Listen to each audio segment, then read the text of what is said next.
Hey, everybody. Welcome to Wise Guys here on a Monday night. Dave McCann, Blaine Fowler.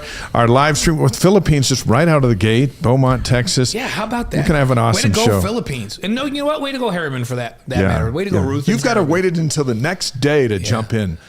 From the Philippines.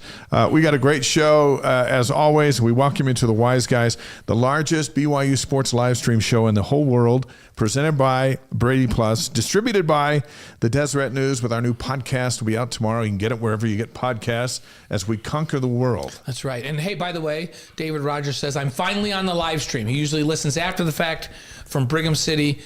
David, we're glad you're in live. It's fun to be in live because you can contribute and throw some stuff out there if you have questions. And we try to get to as many as we can. So Trolley Square area, a mile from Tiny Stadium up north, representing an enemy territory. So I used to make downtown Salt Lake City. I used to bug the Utes up at KSL because I wouldn't refer to it as Rice Eccles. I'd refer to it as Taxpayer Stadium. Oh, my God. Because, they got it expanded because of the Olympics way back when. Yes. And tax money paid for that. So I said... They're going to get some upgrades for these next Olympics, too. Yeah, you bet they are. So, and we'll all help pay for it. Yeah. Well, happy holidays. We're sending them coaches. We might as well send them some money. That's right. Happy holidays to all of you. We're glad you're here with us in this holiday season. I want to remind you to subscribe to our free email at wiseguys.com, ysguys.com. And when you go to our page, ysguys.com, make sure you look at all of our past content. Anything that you haven't seen or you're going, I didn't realize they interviewed that person. Let's have a listen. You have access to all of that. But also make sure you hit the free subscribe button on your YouTube. If you're either listening after the fact or watching after the fact, or you're on with us on the live stream on YouTube, make sure you subscribe. All that's free. It's like a holiday gift. Make sure when you go to the site, subscribe to that weekly email, and you get updates, and it'll tell you when we're going to be on live, and all that kind of stuff. So, St. George, Steve in the house, Farmington, Utah. Even Dave and I subscribe to our weekly email. We subscribe. We subscribe because we love the price. So it's free, and if it's free, it's for me, and we'll take three. If it's for me, if it's free, it's for me. I'll take three. That's the great Vi Sikahema's theme and motto in life. That's infamous. He'll live forever in that. Las Vegas, good to have you with us tonight. Wise Guys is thrilled, speaking of Las Vegas, to have Brady Plus as our title sponsor. Brady Plus provides cleaning, food service, and packaging equipment, dispensers, and service and repairs with over 150 distribution facilities across the country, over 6,000 employees based in Las Vegas. The president is the BYU alum and Travis Brady, and we love their support. We're grateful for it, especially this Christmas time of year. Yes. Good deal. We love the Bradys. And Deseret News, we're grateful to have Deseret News as our distribution partner. Deseret.com, Utah's newspaper since 1850. You can watch for all of our content on all of their social media sites as we serve Cougar Nation all over the world. And, speaking of, I see that Steve Jenks says, hey, Steve Jenks here in Brigham City. Dave Rogers is a friend. I haven't been able to be in contact with Andrew yet. See, we bring friends together. Yeah. And they're talking about some other problem we don't even know about right on our chat. And hopefully they can get it resolved. Yeah. Roseville, California is in the house with Dr. Sean Woodland. And then Ridgecrest, California is in there with Roseville, Robert. Roseville, the home we established of the Roseville Rifle, Robbie Bosco. How about that? How about Doug? Roseville High School. Upper deck of the Front Runner train on the way home to Davis County. Merry Christmas. Thanks for the show. Thanks, Doug. Thanks for being on, made Doug. it to the upper deck. We've been in planes before, but now we're in the upper deck of Front Doug Runner. And Doug knows that my old stomping grounds is we lived in Davis County up in Kaysville for 29 years. Raised our kids there. They all went to Davis High. And now the greatest player ever from Davis High, I would say Kellen Fowler or Gavin Fowler, but now it's got to be Will Farron. Yeah. The guy's got a foot, just a junior. Ethan from Houston, Texas on the stream. We love when you let us know where you're viewing from, and we'll always try to give you a shout out because that's how we roll here on the Wise Guys. Coming up on the show tonight, it's going to be awesome. Mike from Huntsville, Alabama. Hey, Mike. The Alamo Bowl's getting close. BYU in Colorado. Brandon Doman's going to join us, and he'll reveal his keys to beating the Buffs. That's right. And we're going to talk BYU hoops. One more tune-up before Big 12 play begins. We'll kind of break down this last week and talk about where we think they are and in relation to being ready for this Big 12. A.J. DeBonce's instant impact on BYU's future. Remember, we were here last week, and Travis Hansen was here going, he's going to choose BYU. I think he's coming. And it feels like so much has happened since our last show, especially with A.J. and basketball. Saturday night for Utah Prep, they played over at Lehigh. He had 24 points, 12 rebounds, 3 assists. The place was packed, and there were BYU fans jammed in there to welcome him to the family. Well, and you and I called the game, not the Wyoming game, but we called the Fresno State game. That was the day after he Wednesday. Announced. And he was in the building, and they took him out on the floor. And I've never seen anything like that for a player that hasn't even gotten here yet. No, I don't think it has ever happened. Crazy. Ever. He's out on the floor with standing ovation from the packed house that night. Just waving and big smile on his face. Pretty awesome. His dad, Ace, was there recording it all on video. And then BYU had him mic'd. Yeah. They sent him around. It was a well-orchestrated couple of days. Yeah, and then the next night he was up in the Jazz were playing the Suns. So they host him up there, and then he's sitting down in the front row. And he's hanging out with Kevin Durant. Kevin Durant is who, by the way, my understanding is Devin Booker, Kevin Durant, Chris Paul all had a hand in having conversations with him about why he ought to go play for Kevin Young and this staff at BYU. Yeah, I'm telling you, if those are your closers. Yeah. If those guys call and said, listen, we still work out with those guys, and they've got the best nutritionists in the game. They've got the best strength coach in the game. They have so many connections to the NBA. We still work with them and get advice from them. They will develop you. Then you go. Even when the money's equal. Yeah. And here he is. Yeah. So we'll talk about that. This is going to be fun. We want to get your opinion as well. Yeah. Cedar Park, Texas is online. Good to have you guys here with us. Another greeting from Southern California from Greg. Good to have you on the live stream. Women's Hoops, by the way, opens up Big 12 play this Saturday. So that's coming up on our show as well. Delaney Gibb and Amari Whiting. That's a pretty good guard line. Boy, did Gibb not have a game of her life the other night? She is... Even when she's not putting up big, huge numbers, she's clearly the best player on the floor. It's like when Yegor Demon's out on the floor and you just go, man, that guy's the best player on the floor. I feel the same way about Delaney when I'm out there watching her. And quite a guard line for BYU, young and talented. So when Delaney came on here and announced she was coming to BYU, we knew she was good because she was one of the best players in Canada, and we'd seen her play on some trips to Utah. But it was fun, and now to see her here dominating as a freshman, so fun. And the way to describe her is smooth. Only you spell smooth with like 9 O's. That's how smooth she is. Let's jump into our headlines and talk some football. BYU in Colorado. Alamo Bowl, Saturday, December 28th in San Antonio, Texas. BYUSN game day will start at 3:30 Mountain Time on BYU TV and ESPN+. We'll be indoors in studio here in Provo. Spencer Linton will be indoors in the Alamo Dome down there. Weather's not going to be a factor in that game. It'll be perfect. And so it should be fun. Wide open game. That'll be fun. 5:30 Mountain Time. That's on ABC. The Alamo Dome, by the way, seats 64,000. And I think it's going to have. It's going to be. I think it's going to be. It'd be close, right? It's going to be close to being full. Colorado travels, and BYU is everywhere. And I spent a couple of years in San Antonio way back when. In the late 80s on my mission, and there were tons of BYU fans there. Now I'm told there's 100,000 of them in that area, and this is the first time. Yeah. BYU's played in Austin, they played in Waco, they played in Fort Worth. They have never played in San Antonio, so here they come, and I think it's going to be, awesome. I don't know how many people are flying in. It doesn't matter. There are BYU fans already built in. And if you're going to the game, let us know on the stream. But I think that's going to be a festive place. It's going to be so fun.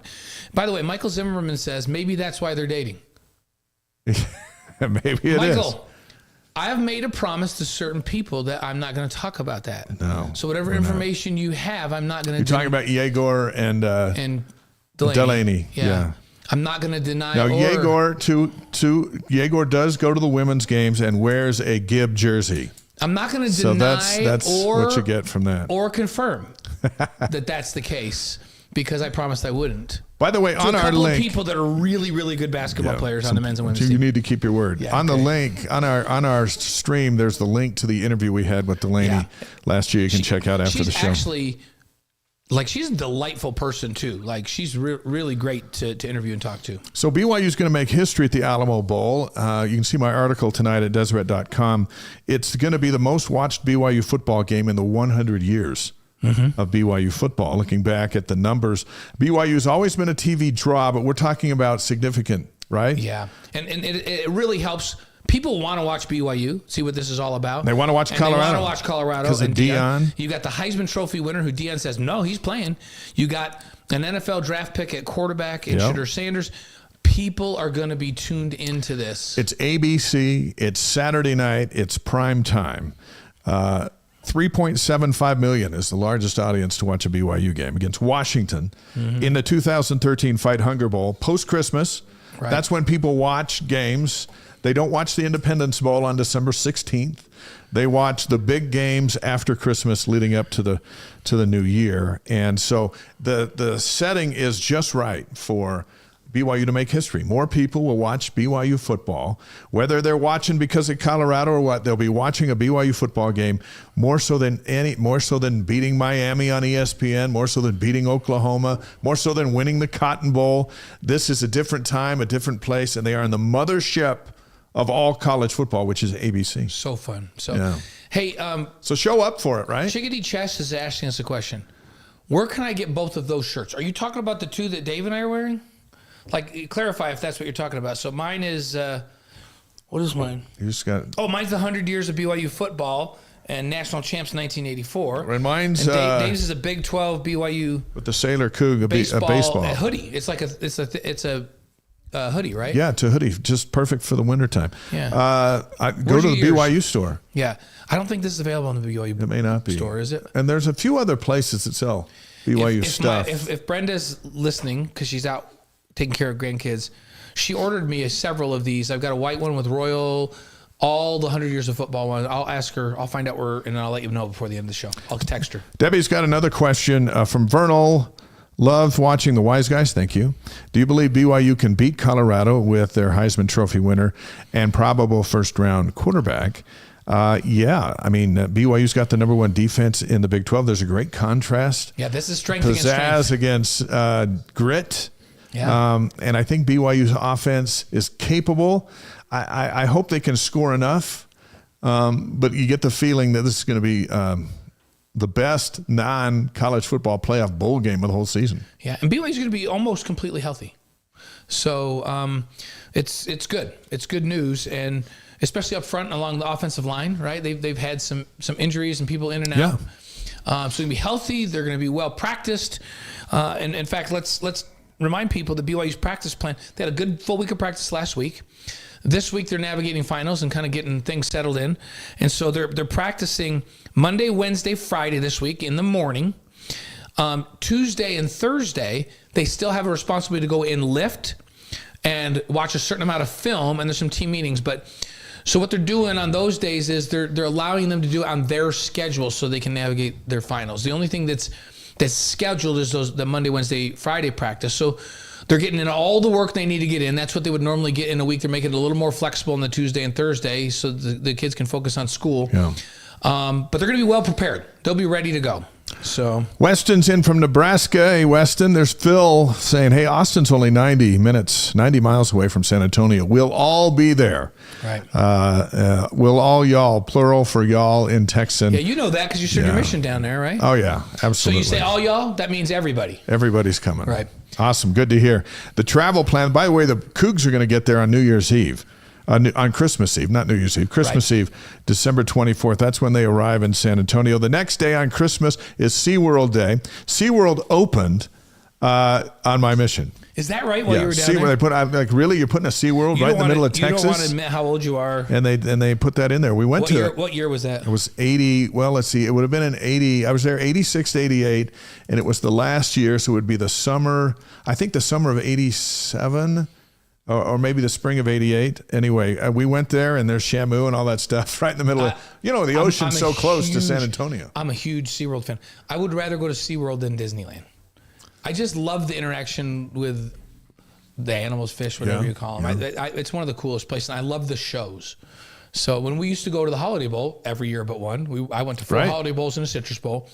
My favorite event was when the two teams would go together to SeaWorld in San Diego, and we loved it. And you interact with the other team on a lot of these things. And that is Zoo Day. Yeah. And that was fun. San Diego Zoo Day. It was great. Bowl games are fun, and it's a reward for the whole, like BYU takes spouses, kids, all the administration and the coaching staff and their spouses and kids. It's an amazing reward for a great season. But I love the approach they've had the last couple of weeks and how they've practiced to get ready, and because it's a business trip as well. And you can mix business with pleasure at a bowl game, that's for sure.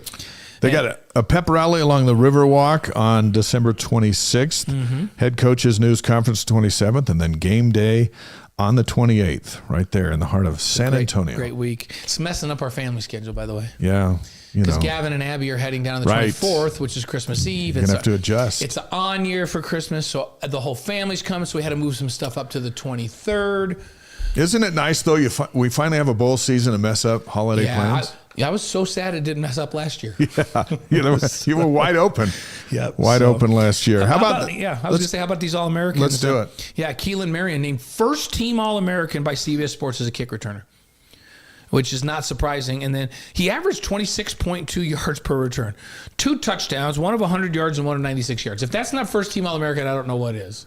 And he's back, and when he really came on as a receiver. Yeah. Down the stretch. I thought his best games were at the end of the season for sure. And I think now, as you're an All-American back there returning kicks, you feel a little faster. Yeah, you do. It helps They're everything. harder to tackle. A little confidence. College Football News All-American honors that Keelan was also on that team.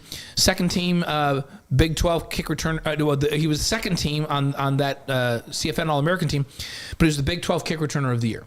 So Jack Kelly, Big 12 defensive newcomer and defensive transfer of the year. Not surprising. We had that in mind for Kelly. Will Ferrin, is there any surprise that Will Ferrin is the Big 12 kicker of the year? No. And I thought maybe he had a shot to get that Lou Groza. Maybe next year. Yep. And then all Big 12 first team, Isaiah Glasker, Jack Kelly, Will Ferrin, and Keelan Marion. All on the all Big 12 first team. So here comes Colorado. Yeah. They got a couple of guys. Some national stuff. Travis Hunter, wide receiver and defensive back. He won the Heisman Trophy.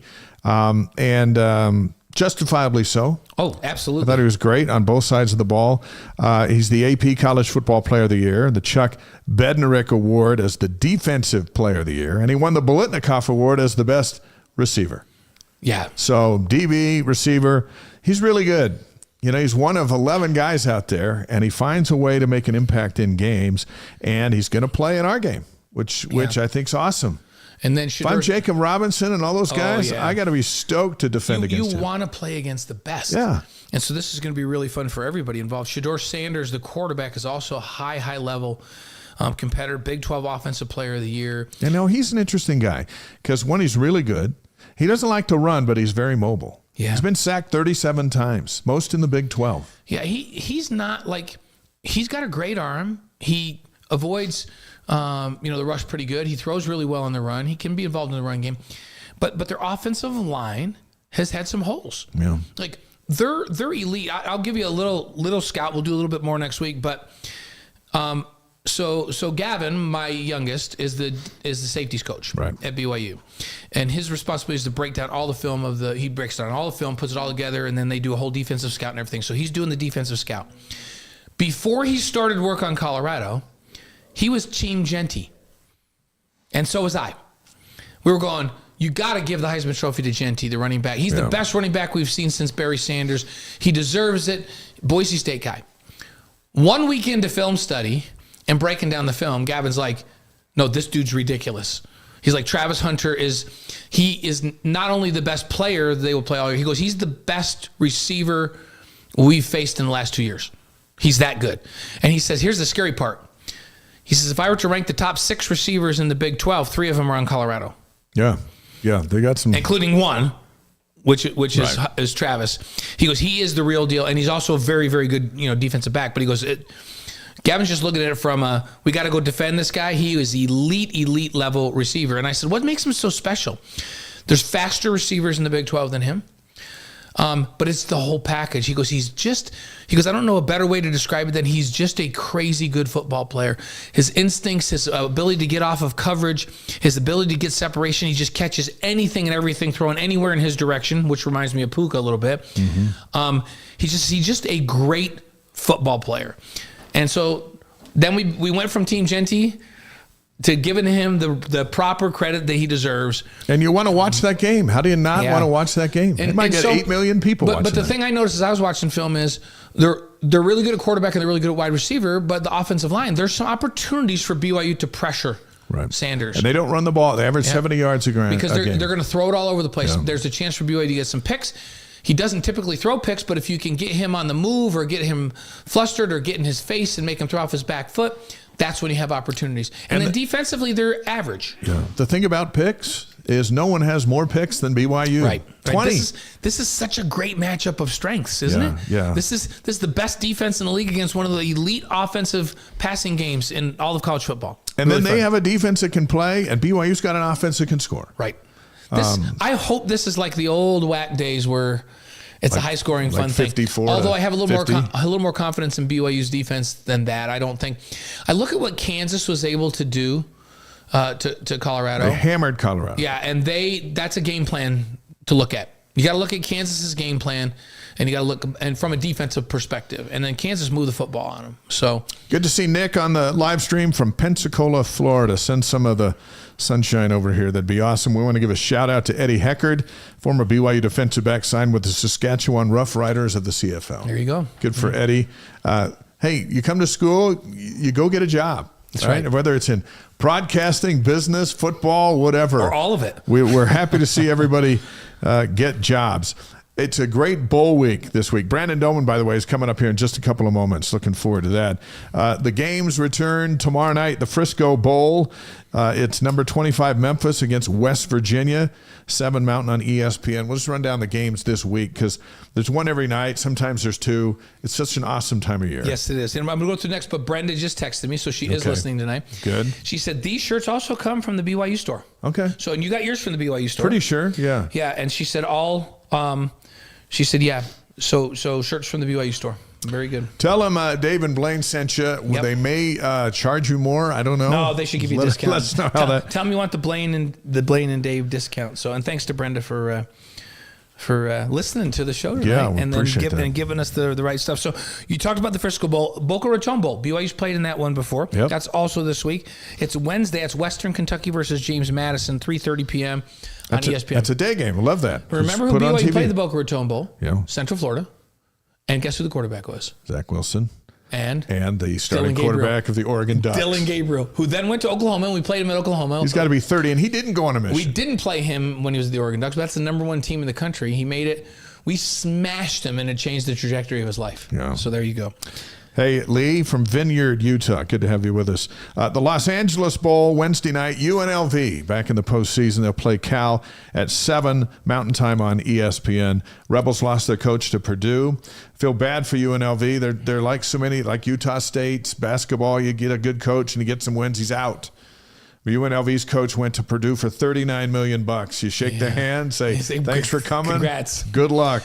And they're such a good defensive team. Can that carry over to the bowl even without him? I hope so. So, New Orleans Bowl is Thursday. That's Georgia Southern and Sam Houston. It's 5 o'clock Mountain on ESPN2. On Fridays, the Cure Bowl, Ohio against Jacksonville State. That's Friday morning. Love waking up and there's a football game on at 10 o'clock. That's on ESPN. And the Gasparilla Bowl Friday. That's Tulane and Florida at 1:30 on ESPN. Now, how about this as a sign of the times? Marshall, as many of you know, right. We'll talk about this for a couple of minutes because it screams the world we're in. Marshall withdrew from the Independence Bowl against Army, scheduled for December 28th, because too many of their players went in the portal. And they couldn't field a team. We don't have enough guys. That's what the portal has done to Marshall. And so Louisiana Tech at 5-7, they raise their hand going, hey, we're building something, we'll play. Yeah. So now they're going to play Army in the Independence Bowl. Well, what does it say about a G5 who had a pretty good year, earned a chance to play in the bowl game, and they were gutted before the game even got close because of the portal, which, by the way, should not be closing on December 28th, which it is. So if you're going into the portal, you couldn't stay at Marshall and play through the bowl game because you got to be in it by the 28th. That's got to change, but that's a devastating blow. It's stupid the way it's set up right now. Now, the issue is they put it where it was because the kids are going to transfer. They want them to be able to be enrolled in January in school so they can participate in spring ball and move forward. But there's got to be some type of a compromise here because it opens up before any of the bowls. It's ridiculous. Like I think Crew Wakely at BYU would love to play in the bowl game with his team, but he couldn't. Yeah. So he's out looking for a team. And let's be honest, this whole thing isn't about going to school anymore. Yeah. So if a kid shows up to a semester 2 weeks late, figure it out. So what? Yeah, figure it out. They've created this now. You can't tell me the Big Ten's concerned about the student athlete when UCLA and USC and Maryland and Rutgers have to play each other. Right. It doesn't make any sense. It's like that doesn't matter. What matters is you got a big football deal. And so then do the portal January 10th. Do it if you're on the national championship team, you should be able to play through there, maybe get a ring and still have a shot. And still go. Yeah. I don't think you have to give all that up after 12 wins. If you're the backup running back at Oregon and you can be the feature guy someplace else, why can't you go get your touches and play and win a national championship and then transfer to Oklahoma next year? Yeah. Or enjoy your last hurrah with the guys. It's kind of crazy. By the way, congrats to Louisiana Tech, because the way the NCAA does this is when they have to go to 5 and 7 teams, so that they don't have the 6 wins, which is the bottom left. Yeah. They rank them by APR, by academic progress. And they put them in order, and they would start at the top of the list. So Louisiana Tech, congrats. That means that academically, their progress was one of the top in the country that were qualified for that bowl, and so they got the option to come to the bowl. So kudos. 5 and 7, not a great season, but your kids are doing great academically, so come play in a bowl. I love it. I love Richard checking in from Panama. Yeah, we always love Richard. There's Wisconsin. Sylvia from Wisconsin. You have to say it like this, though, because it's Wisconsin. Wisconsin. If you're from there, right? The Packers look pretty good, speaking of Wisconsin. Yeah. Here's a comment from Conrad. I think this just means we need to have a bigger emphasis on the bowl games. The problem is that because the CFP gets all the attention, bowl games feel like a consolation. Anyway, what's up from San Diego? Hey, what's up, Conrad? That's a good point. Well, but remember, the college football play, it's the same thing. But some of these teams have no shot at the playoff. Right, but even if you're a CFP team, and you want to be in the portal, what do? There's kids on those teams that are backups, that are good, solid backups. They're in the portal right now. They aren't going to go. Now, the stars are going to play because they think they're going to go have a national championship and they're stars. But there's backup players on those teams in the CFP that are not in the portal right now. Or that are in the portal right now. And you know what? There's 39 bowl games, I think. Maybe there's 40. So few are going to go to the college football playoff. Right. You know what? After this year, they're going to roll out the top 12 guys for next year. They're going to be the same. Yeah. Give or take. Boise won't be in there, but somebody else will be. BYU. There'll be the 12. But then there's all these other games where that's big deals for those guys. Yeah. What do you bet BYU gets a lot more love? Well, if BYU could go beat Colorado, they will get all kinds of love preseason next year. They'll start in the top 25. They didn't get preseason love because the quarterback position was unsettled. Yeah. How's Jay Hill going to do in year 2 with his defense? Are you going to take a step forward? So you go win the Colorado game and you bring a bunch of that defense back and you bring your starting quarterback and your primary core of wide receivers back, you're going to get a lot of love in the preseason. You have a chance to make noise early and move up faster. So think about what BYU did. They were like 50-something. They got all the way up to 6. Yep. By the way, that college football playoff starts this week. Right in the middle of some of the early bowls. Friday night, Indiana is at Notre Dame on ABC. That's going to be Who do you got? Intriguing. I'm cheering for Indiana, but I think Notre Dame will beat them. Indiana's making a lot of noise that they're underrated and that nobody gives them any credit. Yeah. So it's going to be freezing cold in South Bend. Yeah. So Indiana, you're taking Indiana. Okay, Saturday, there's 3 of these. Number 11 SMU's at number 6 Penn State, 10 a.m. on TNT. Who you got?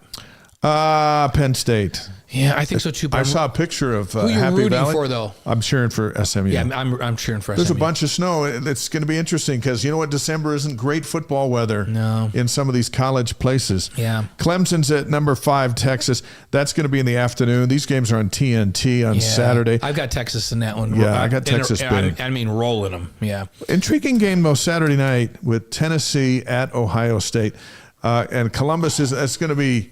It's going to be a chilly one there. Yeah, I give the edge to Ohio State because they're home, but I'm rooting for Tennessee. Yeah, so I've got 2 games where I think the other team's going to win, but I'm rooting for SMU, but I think Penn State will win.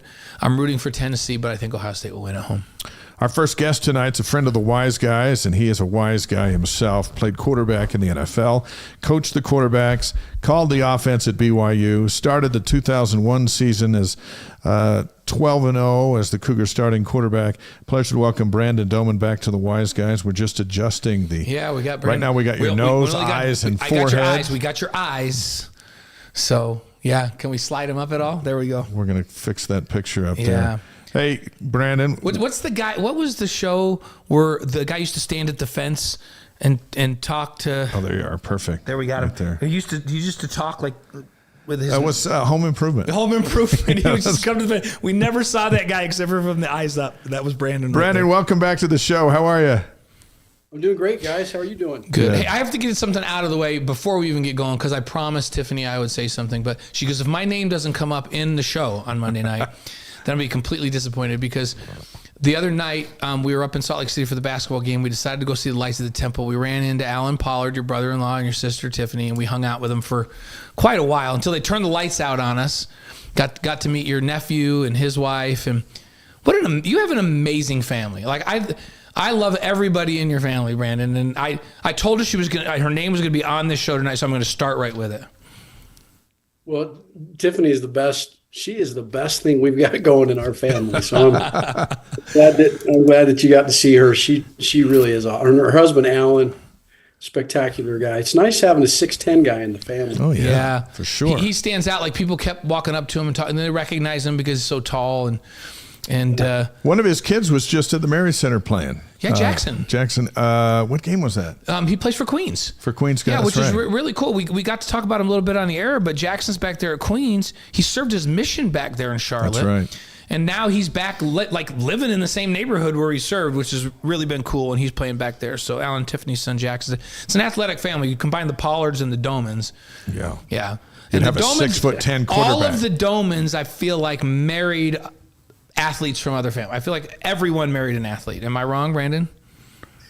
We've got some. We really have lucked out with some awesome spouses, awesome wives and husbands, and that's been a great blessing. It'd be nice if you guys could send like a 6'10" quarterback with a rocket arm who could run the option like you did. That would be like the ultimate. So Tiffany's son, Chad, married Chad Lewis's daughter. That's right. This is what I'm talking about. This is what I'm talking about. Yeah. So you should see their son. Talk about a 6'10" quarterback. They've got one coming. So last name Pollard, Chad Lewis's grandson. I think you've got one coming in the works. Is he going to be a basketball guy or a football guy? Or a volleyball guy? I'm obviously we've got enough people pushing for football that hopefully we'll get one. Yeah. Get one in. That's good.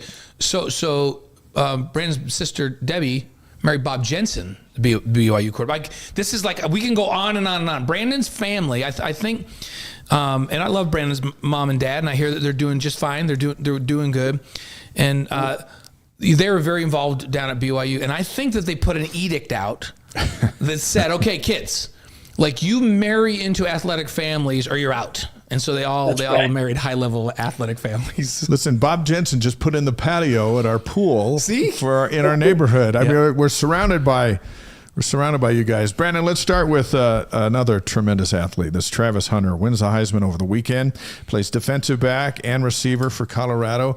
So how do the Cougars contend with him in the Alamo Bowl? Oh, man.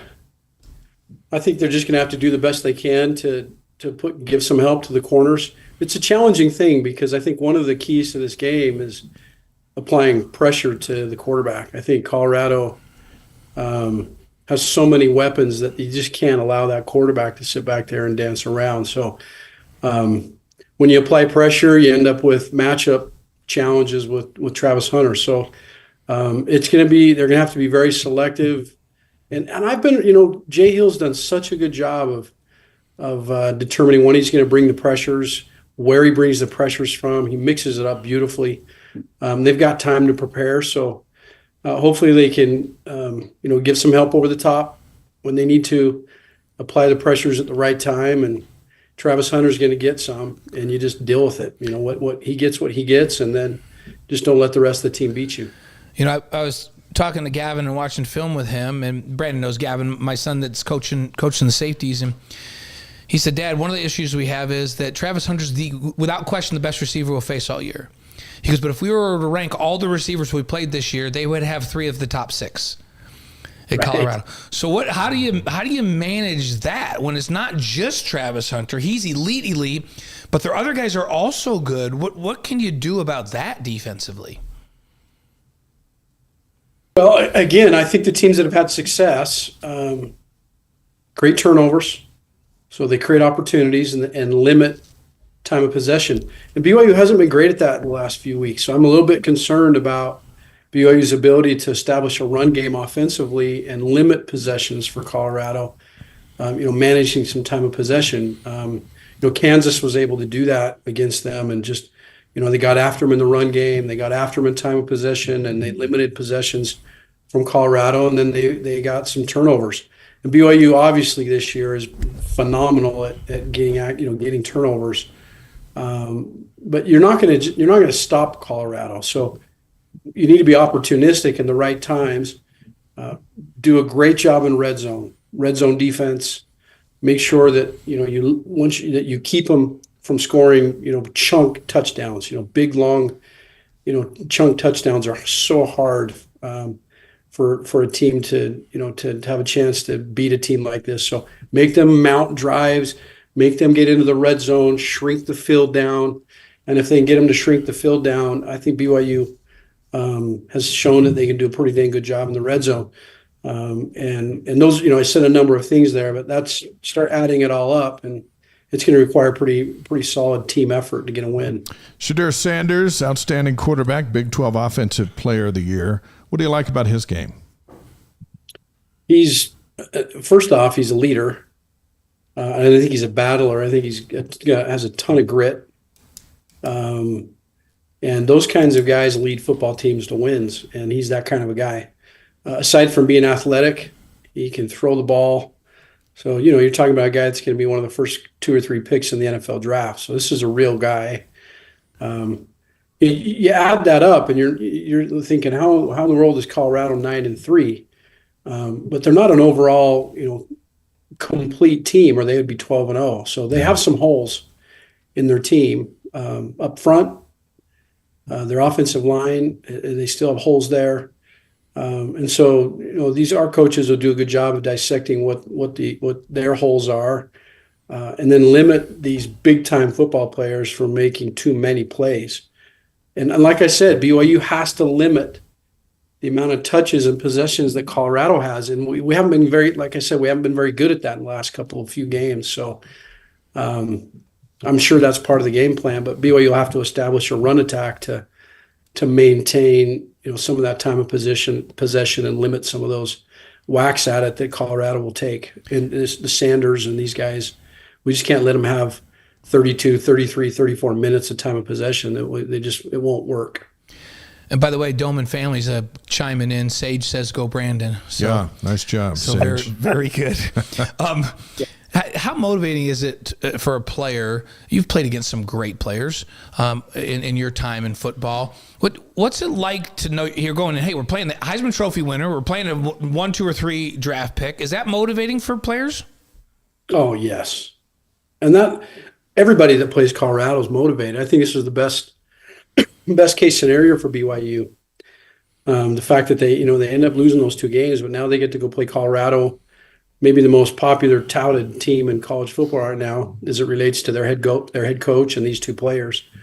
So BYU has plenty of motivation to prepare and play great. And what a fun opportunity for these players. Former BYU offensive coordinator, quarterbacks coach, and quarterback Brandon Doman on the Wise Guys, presented by Brady Plus and distributed by the Deseret News. You put a lot of game plans together for big games. We've talked about Hunter and Sanders. When it comes to this one, where would you start in your attack plan against the Buffalo's defense? I've tried to say this because I really do think it's going to be a real key factor here. And teams that have had success against Colorado have been able to establish a run attack. They have some athletic, skilled players in the back end, particularly at corner with Travis Hunter and some of these guys. And the teams that have been able to, I think BYU needs to rush for 150 yards in this game. if they rush for anything less than 150 yards in this game, I think you're going to have a hard time winning this football game. Really? I think it starts there. Your first and second down, base play package, your run attack package. How are we going to keep the ball on the ground in those early down situations and move the chains, be methodical in moving the chains. And one thing that BYU hasn't done, I think that will really help them establishing the run attack should establish chunk plays too. So your play action, your down the field stuff, BYU's receivers are capable of making big down the field plays, but we've been better at doing that when we've established the run attack. So come in with a great run attack and prepared for your play action and your chunk throws to get what you need. And I got other thoughts about that, but that's where I would start. How much of that is on Retzlaff to run and be part of that run attack? If you're running on first down for 2 yards or whatever with LJ Martin, maybe that's not the thing. But when we've seen Retzlaff on the move, he's been a game changer in the ground game. In that last game against, that they lost Houston? against. Oh, Arizona State? Well, Houston was one of them, but I think Houston Arizona they State, won, and he ran more. Yeah. He was really banged up against Arizona State, so Kansas didn't run at all. But by design, those 2 games they hardly ran him because he was really banged up in those 2 games. We didn't know that till after the fact. his ability to run and be a part of that run attack is critical, absolutely critical. And on broken play situations, keeping the pocket alive. But also taking off running in some of these broken plays. He's done such a great job in early games, taking off for 15 yards on a 3rd and 10 situation.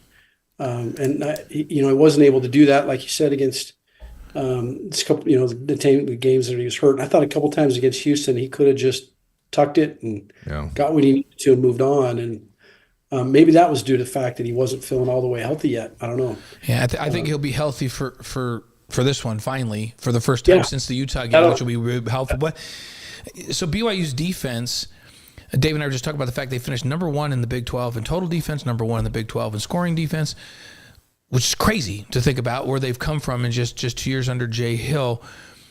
With the style that they play, how do they match up against this Colorado offense? BYU's done a remarkable job in their secondary. In the way that they get into their single coverage stuff. They've been able to play single safety middle, cover 1, which is man-to-man stuff, sprinkled in with some zone blitz. And traditionally, that's been really hard for BYU. And their corners have been able to be on an island on occasion. And that has a lot to do with recruiting and coaching. But the fact that our corners can match up on the outside enables the defense to blitz and apply pressures, and some of these pressures and blitzes have enabled turnovers. And BYU's defense is so much better this year because of their ability to cover down on the outside and then get pressures. So, as they're preparing to play these guys, the fact that they have 3 of the 6 best receivers they played against all year creates a real unique challenge. But I don't think BYU should change. I think they need to come with the same game plan and trust in some of their cover down coverages that they have. Insert safeties in the run, the run stop, but also insert some of their secondary into the blitz attacks. Jay's been so good at some of his corner blitzes when he brings those on on occasion. So they're still gonna have to play man to man and run some blitz packages where they're a bit vulnerable in the pass game. But I think they're going to have to do it in order to get pressure on Sanders and hopefully create 1 or 2 turnovers in this game. Seems to me that with what you're talking about, with the linebackers, say Jack Kelly, do you run Jack Kelly as a spy? You're assigned to Sanders no matter what. If he goes to the outside, you use a closing speed to nail it. It just feels like the Jack Kelly-Sanders assignment would be a good one.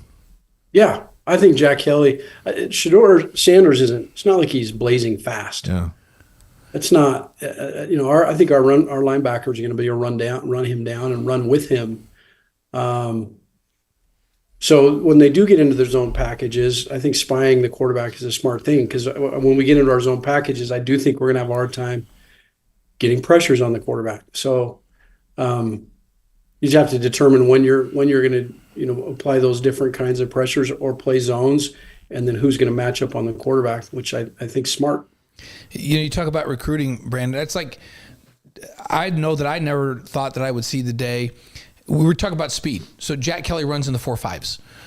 Taggart and Isaiah Glasker also run in the 4.5s.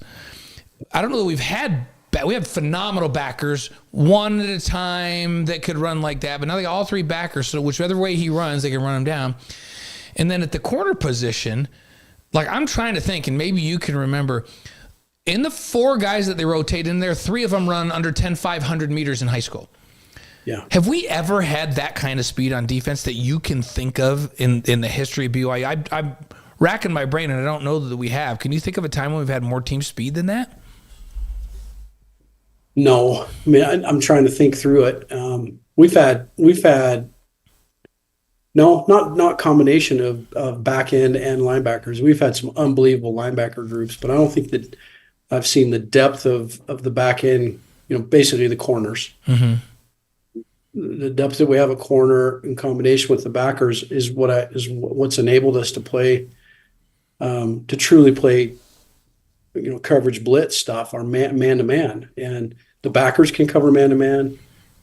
We get in, one of those corners can come in and play nickel. Nickel's tough. University of Utah traditionally plays a ton of nickel stuff in man to man, and that's where the Snowden kid up there. It's such a tough spot to play, but if you've got personnel to do it, you're enabled to stop the run, and you're able to apply pressures on the quarterback. And so, if BYU can continue to recruit to that, I think they'll continue to be a top defense. And if I were looking at BYU right now and being a recruit, seeing what they accomplished this year, we still didn't have the best talent across the board. But seeing the scheme and seeing what these coaches have been able to do with this group of talent, man, I'd come to BYU. I think BYU becomes a really strong option for secondary players now, and I think they're going to get some out of the portal. I really do. I think there's going to be a secondary guy or two that are going to choose BYU out of the portal that wouldn't have chosen BYU in the past, and I think they'll come this year. Which kid on this roster for BYU has surprised you the most this year? The one that I think's had, you named the two guys that I think really have had a significant impact. I'd say Glasker is probably my number one favorite. He's been so fun to see convert into that position. His length and his speed, he's just still raw. He's still getting better. He has been so fun to watch develop into, I think, a real beast on defense, and I think a future NFL football player. And I think the fact that Kelly came in and was able to add depth to the inside backer position and do some of the things he's done with his body type, you wouldn't think he had that kind of speed, but he's been a remarkable addition. So I think Blaine hit it on the head. Those are probably the two most surprising players for me this year that have I think have contributed significantly. Yeah. Yeah, it's been fun to watch. Yeah, it really has. And they've been stayed fun. Healthy, those two. Yeah. And then the one of the questions about Isaiah, because he's always had great straight heads. Both of them have great speed, just flat out speed. Be so long, and the big question was, well, is he going to have a mentality to hit people? Like, will he be physical? And that part of him really came out this year. I was like, wow, that was a big wow for me. Man, Isaiah Glasker just figured out how to just smack people, and he's going to get bigger and keep that speed. And that's why I agree with 100% with Brandon. That's an NFL guy. Mm-hmm. Isaiah Glasker is big time. So. Former San Francisco 49ers quarterback Brandon Doman on the Wise Guys tonight, live on YouTube, Facebook, Twitch, and wiseguys.com. A lot of folks on the stream agreeing with you. So now that we've had some wide-ranging thoughts, we're going to nail down 3 keys that we're going to revisit on our show after the Alamo Bowl and see where you were on that. 3 keys to BYU winning this game down in San Antonio. We've talked about a number of them, but let's hone them down. Key number 1. I still think number 1 in this game is going to be the turnover margin. If BYU can be plus 1 over Colorado in the turnover margin game, I think that would be the very first indicator of a BYU victory. Number 2, I wrote some of these down, but I think red zone scoring is going to be important. BYU has has struggled getting touchdowns recently, scoring touchdowns in the red zone. Red zone touchdown scoring, I think, is going to be critical here. If BYU is not able to do that, I don't think they win the game. Yeah. I think it's going to be really hard for them to get a victory. And then there's a combination of number threes, but I think I would put number three in two different ways. One on offense. I think they need to establish a run game, and I would earmark 150 yards of rushing yards in this game. Okay. If they're able to establish that kind of a run game, I think it helps control the clock. It means they're being successful offensively, and it will open up the pass game. And BYU, when they've been able to do that this year, they've been pretty dang solid on offense. And then on the defensive side of the ball, for the number three, I do think they're going to have to apply some pressures to Sanders. He can't. These receivers are way too good for him to sit back there and just have clean pockets to throw this football.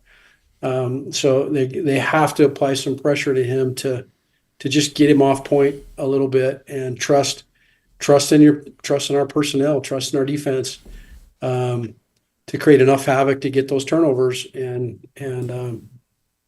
I think BYU matches up. I think they match up well against these guys. I think they've clearly matched up with anybody in the Pac-12. In the Big 12, and I think they have every ability to win this game. Wouldn't you love to take Staley, Mahe, and your offense into this game? No doubt. Yeah. That offense that you had, match this defense with your offense going up against their guys. Well, that Brandon's offense with this defense would be in the college football playoff, and no question in my mind.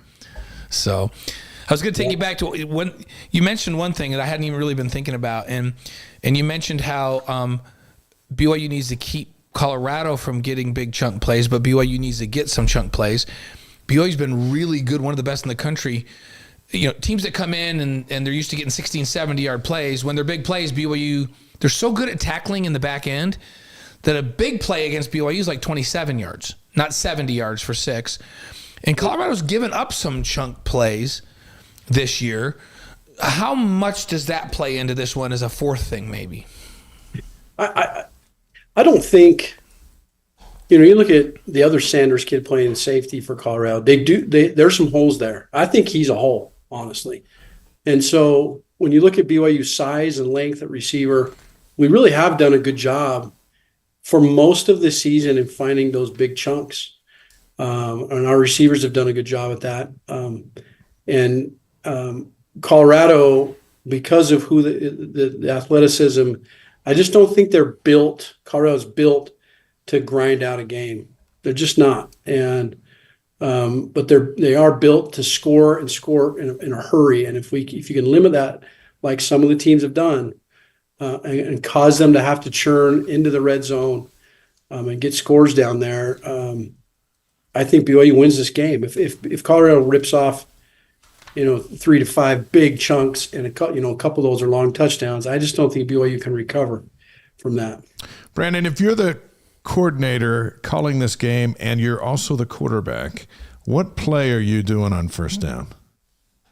Are you talking about the first of the game? You're playing. You're the coordinator. You're calling a play for you as the quarterback. What play are you running on the first play from scrimmage?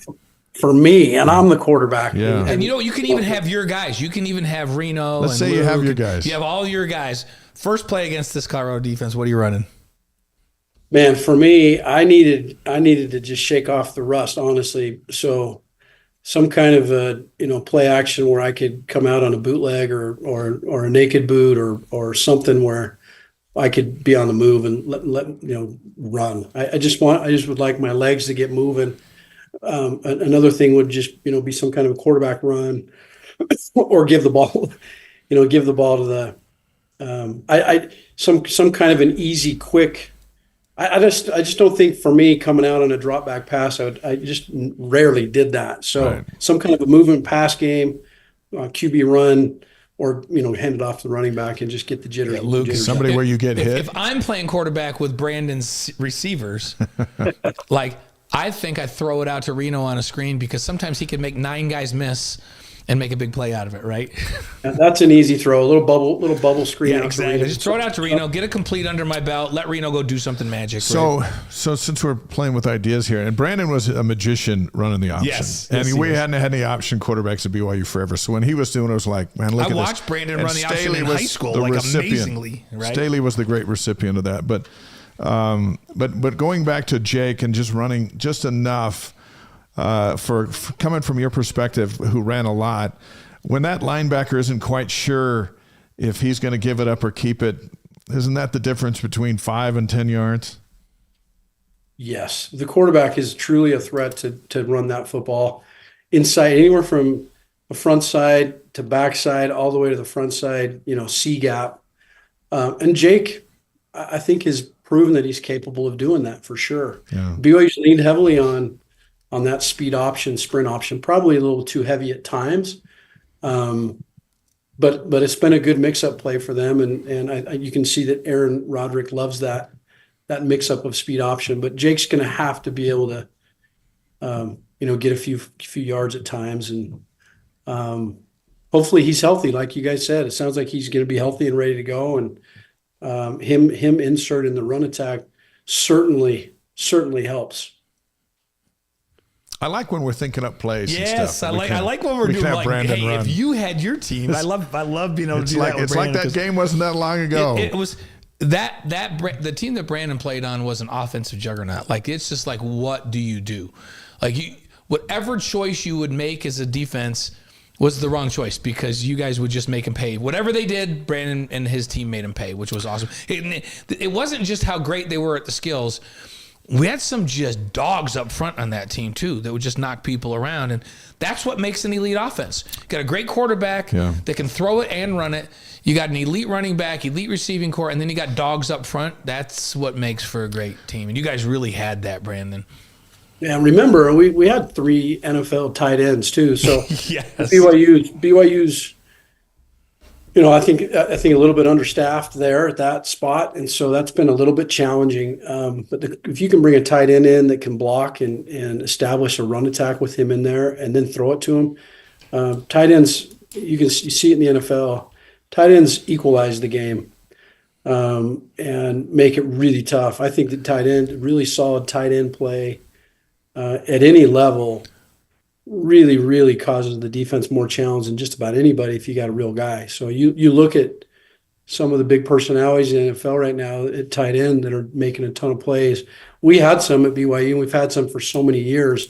I think I would love to see BYU regain its the fortress of tight ends again at BYU too. That'd be nice. Yes. Before we ask you a basketball question and then head down the home stretch with Brandon Doman here tonight, you're still in good shape. I know you get out and play golf. We've talked about that. So by the way, that doesn't take to be in shape.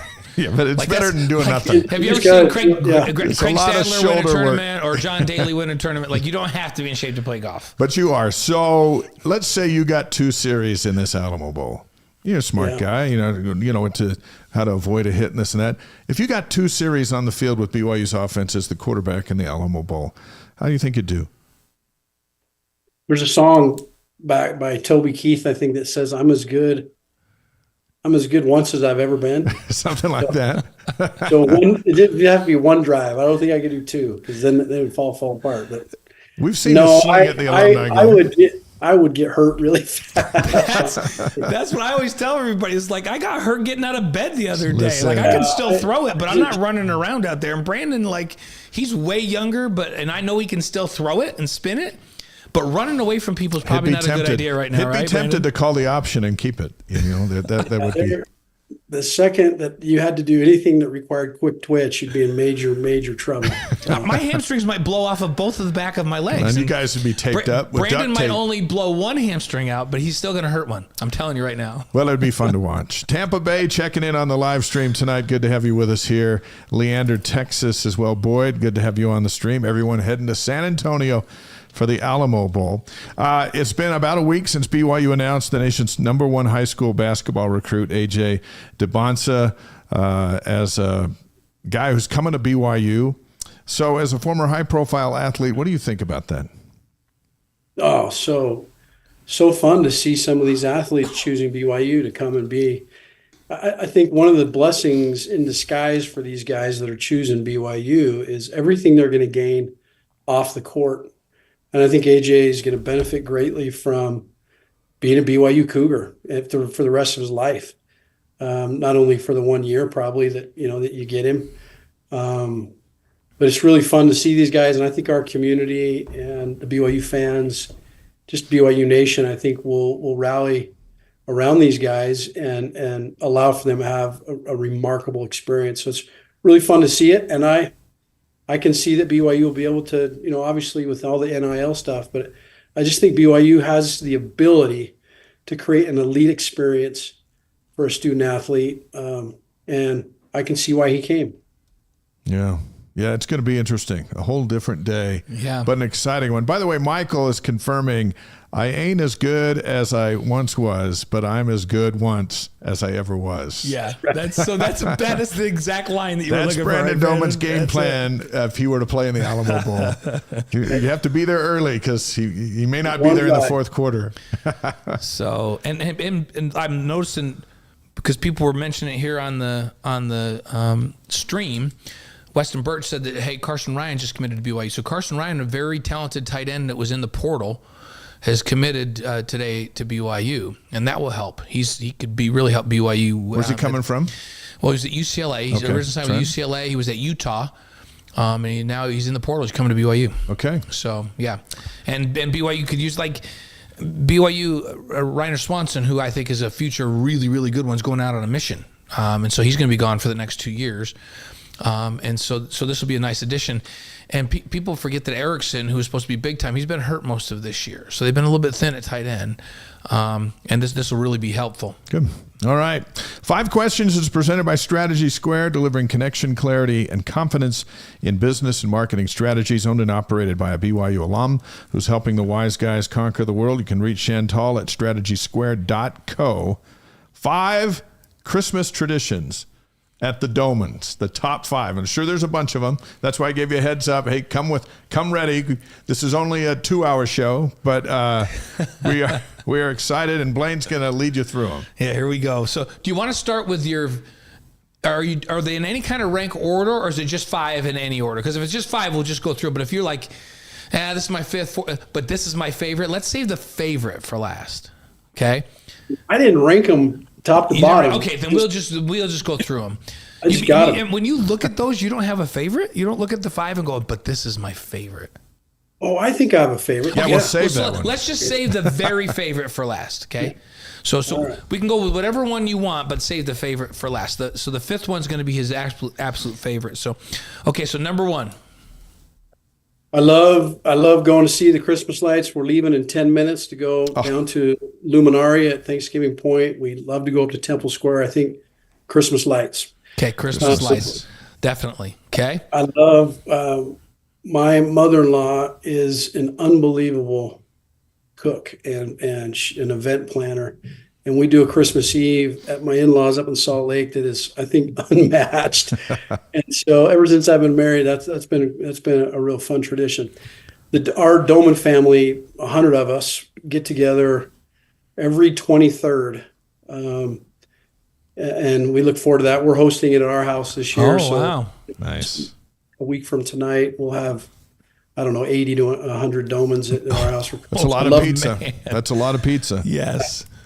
So that's 3. And then I love Christmas skiing. I don't go on Christmas Day, but I love the Christmas tradition of going out and skiing with my kids. So we're crossing our fingers, praying for snow on. So sometime during the Christmas holiday, you guys will do some skiing. Yeah, a couple times. Nice. I love doing that. Where's your place? Is there a place that your favorite place to ski? You grew up here, so. We have some dear friends and of ours that have a place up in Park City, and we go up and park on the side of their place, and we drop off into the backside of Park City, and that's probably my favorite thing. Yeah, love it. Nice. Okay, so now this is your 5th, and this is your favorite Christmas tradition, right? This one coming up. Lining up on the stairs at about 7:30 in the morning, oldest to youngest, coming down the stairs, taking a picture, turning the Christmas music on, and watching the kids come in to the basement living area for Christmas morning. I think that's probably still my favorite thing when I was a kid, and now as a parent, I love the magic of that moment. We do the same, Brandon. We have that awesome. same. We've been doing it since the '60s back in New York with my siblings, and now we still do it today with the grandkids. Still Oldest do it. to youngest, up the stairs, right? It has passed on from generation to generation, just like the Doman family. And so many homes do Brandon's that. folks and my folks were dear friends. Same ideas, a lot of the same traditions. So awesome. Brandon, let's finish with your Christmas wish for Cougar Nation and beyond. My wish is a victory against Colorado and an awesome portal recruiting season throughout the rest of the What started today, they got a commitment from Carson Ryan, a tight end. So there you go. That's a new way to shop for Santa. Hey, here's Awesome what I want in the portal. recruiting. So Hey, enjoy the lights with your family. Thank you so Yes. much Thanks, for Brandon. being on Hey, the show. please give our love to your whole family. We love the Doman family, that's for sure. The Fowler family loves the Doman family. We love you guys. Thank you so much. All right, the great Brandon Doman. Always insightful, inspiring, and man, he's played it, he's coached it, he's played at the highest level. And so when he talks about keys to the game, I write them down and you go, okay, you know what? Oh, he gave us a great, we'll do a little bit more on the bowl next week, but this, Brandon gave you a great bowl preview and what he thinks will work and give BYU. And I love that he said, hey, BYU has the talent and the schemes to beat this Colorado team. Yeah. And he really laid it out there. So what a treat to have Brandon on here tonight to do that for us. So Next week, Jeff Hansen is going to be with us. We'll break down recruiting and he'll talk portal about shopping. the portal with us. Yeah, he'll talk about the portal with us. Jonathan Tavanari is going to be with us as well as BYU gets ready to roll out the Big 12 opener against Arizona State in basketball. Yeah, So- Jonathan, he breaks it down too. So do we get are they going to be in with us next week, or are they going to be on? I'm not sure. They'll It's either hard be because it's Zoom so or close be to in. Christmas. It doesn't really matter, but it's always fun to have them sitting right here next to us. So this is a cool time of year. One, because, for a variety of reasons, but in sports, you've got the bowls now almost every night, but the NFL has gone next Yeah, level. it's I mean, so there was some fun. great stuff last night and over the weekend, and a lot of Cougars are doing amazing things. So let's set the table for what's coming up. And the Broncos are at the Chargers on Thursday, so Zach will be over there on the sideline as Bo Nix continues to impress. We got to figure Zach's going to be somewhere else next season, and then we'll see what the year out of the spotlight under the tutelage of Sean Payton has done for his game. Yeah, and Sean said early in the year, my job with Zach is to get him ready to play if he has to play here, but also to get him in a position to make a lot of money someplace else in the next couple of years. So let's hope that Sean did that, and he was very favorable about Zach and the way he performed. So on Saturday, there's some playoff implication games. yeah. The Texans are at the Chiefs. Kingsley Suamati and Andy Reid with the Chiefs. Chiefs have clinched everything, haven't they? Well, we don't know what's up with Patrick Mahomes. They've certainly clinched the division. Hurt his ankle, right? Is that what happened? Yeah, Rolled an high ankle sprain. Yeah. So without him, they're different. And remember, they're trying to win 3 straight Super Bowls. Yeah. Hey, while we're doing this, by the way, everybody's telling, go ahead and throw in the chat your Christmas traditions. Everybody's talking to everybody on the chat. John Franklin says 23rd of December, Joseph Smith's birthday, which is also Kellen Fowler's birthday, by the way. And awesome. Joseph is Kellen's great uncle. Hiram Smith is my wife's great. I can't remember if it's 4 greats or 5. Just throwing some greats. Grandfather. So Kellen's birthday is on his great something uncle's birthday, Joseph Smith. Sylvia Texador says her favorite Christmas tradition is going. What is it, to Ma'am? Going to Mam's. Maybe that's Mom's. I don't know. Maybe it's to Mom's. Maybe it's to Mom's. It feels like it's to Mom's. Spending time with families and everybody's. But I love. Sylvia says everyone contributes 1 Cuban dish. And by the way, Brendan and I, one of our favorite places to go is Miami because we love to go eat Cuban food down in Miami. So yeah. Yeah, that would be something. I don't know what I'd bring, but that would be something. So back to Saturday, we had the Texans and the Chiefs. The Steelers are at the Ravens with Kyle Van Noy. Van Noy's been playing great. Unbelievable again. That is a first place showdown. So that's must-see TV on a Saturday afternoon. Sunday, Puka Nacua and the Rams are back to play the Jets. The Rams are making a playoff push. Yep. The Eagles are at the Commanders. Michael Davis still playing with the Commanders. Commanders are right there in the mix. The Falcons, Tyler Algier, they're home against the Giants, so that should figure to be a good day for the runners at Atlanta. The Cardinals with Kairos Tonga are playing at the Panthers with Brady Christensen. The Browns are at the Bengals and Ryan Rico. Yeah, he's playing great. Yeah. So, by the way, we got the Titans and the Colts with Blake Freeland. 49ers are at the Dolphins, so Fred Warner will have to try and chase down Tyreek Hill and those guys. How fun was it to see Fred and Puka interacting with the game that last week with the Rams and the Niners? There was a sequence there where Fred tackled him, and I'm pretty sure he was talking to him because he stayed down on top of him for a minute. He was talking to him. And then it was great. They exchanged jerseys after. And I heard talking Puka about the Alamo Bowl. I heard Puka say in that conversation, saying how much respect he had for Fred, and to play against the best defender in the NFL was a treat. Yeah. And I'm sure Fred's like, well, guess what? You're one of the best receivers in the NFL too, so right back at you, brother. Exactly. So on Monday, the Saints with Jamal Williams are at the Packers. Zane Anderson and Chris Brooks, both those guys seeing time. Shame that Taysom is hurt. Yeah, it sure is because he was playing awesome. Yeah. Let's do some campus notes and talk about basketball, and that's going to bring us right to our Cougar Board question of the week. And let us know on the board what you think of AJ and that development. If you're not familiar with Cougar Board, as we read each week on the show, it's the largest online community of BYU fans with thousands of posts every day. This question comes from Preppy, one of their insider subscribers. BYU's 8-2 on the year. With 1 year under Kevin Young's belt, will we see a stronger out-of-conference schedule next year? And do we anticipate games against Blue Bloods to highlight AJ? The first question is yes, and Kevin has already talked about if he had this year to do it over again, he would have scheduled some better opponents. To give him a better idea, it wasn't really until Providence, when they're on the road in a hostile place, they got punched in the mouth and it didn't go very well. Yeah, and he said they learned from that, but they needed a few more. Like there's a fine balance. And remember, they play a bunch of Blue Bloods in the league. So it's not like the old days. They play Blue Bloods in the league. Kansas is coming to the Marriott Center. Are you kidding me? Did I just say that? And is that real? It is real, right? Yeah. And so they're playing some Blue Bloods there, but he feels like they need a couple more high-level games in the preseason. He did say that to get them more prepared to play in the Big 12. Instead of Prairie View A&M, you play UNLV. Right. Or Boise State. Yeah. Or somebody of that caliber. And occasionally, do you play a Gonzaga? Yeah, if you can. Because if you can, right? But Gonzaga doesn't want to come down and play at the Marriott Center. They want to come play up there.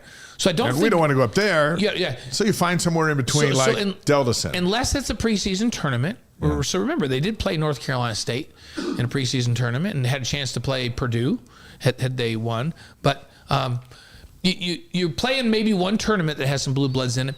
But it's going to be hard to get a Blue Blood in a non-conference game to come play at the Marriott Center. So what you do is you play a UNLV, who's good.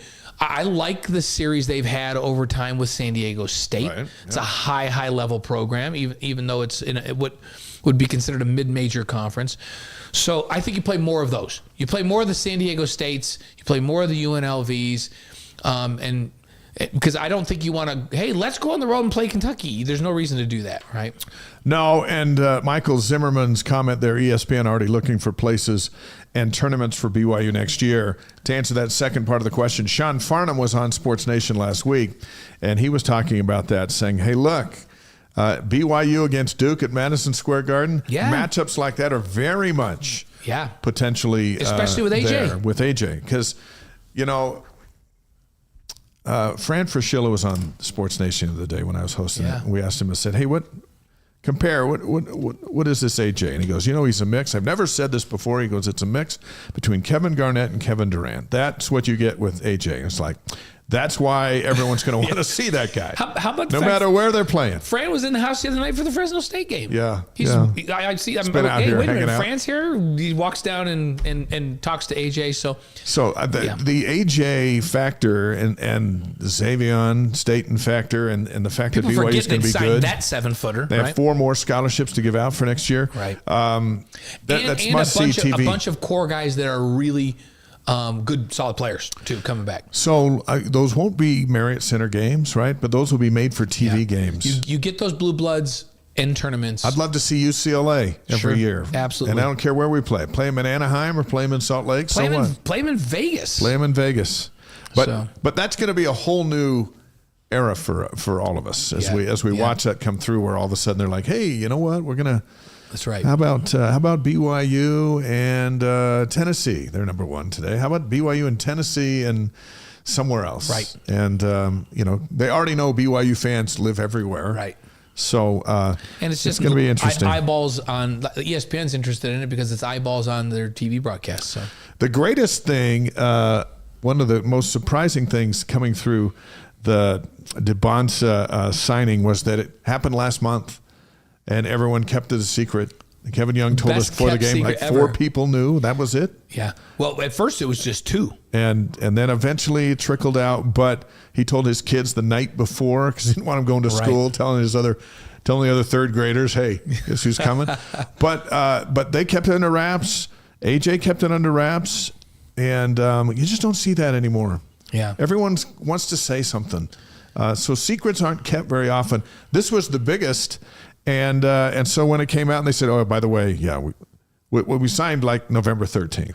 Which was awesome because that was another trust factor. Yeah. AJ's folks said, we want to be able to announce this in the way we want to do it on ESPN, on this show. And Kevin said, yeah, we'll keep it under wraps and we can do it. And they did it. That's actually amazing. So since he signed, along with Staten and Burgess is going out on this mission, but those are the 3 they've signed so far. And again, they have a handful more to give. Right. The recruiting isn't even over yet, and they're already ranked nationally. 24/7 Sports has them up to number 11. Yeah, number 11 recruiting class in the country. Rivals at number 6, and ESPN at number 8. That's BYU basketball we're talking about. Yeah. 11, 6, and 8.